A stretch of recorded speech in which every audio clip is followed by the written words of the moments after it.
নমস্কার এবং জোহার। তৃণমূলের দ্বারা পশ্চিমবঙ্গের সাধারণ মানুষ, খেটে খাওয়া প্রান্তিক মানুষ, আদিবাসী সমাজের মানুষ প্রত্যেকেই অত্যাচারিত।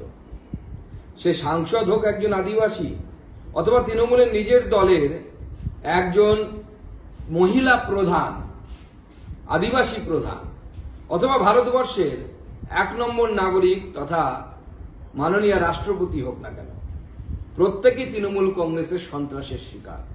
কেউ ভাষা সন্ত্রাসের, কেউ পেশি সন্ত্রাসের, কেউ রাজনৈতিক সন্ত্রাসের শিকার।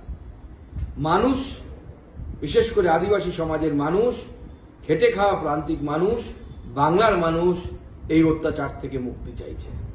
তাই আগামীকাল আসুন, আগামীকাল দুপুর 11টার সময় আমরা সবাই আদিবাসী সমাজের উপরে, প্রান্তিক মানুষের উপরে, সাধারণ নাগরিকের উপরে এই অত্যাচারের বিরুদ্ধে গর্জে উঠি।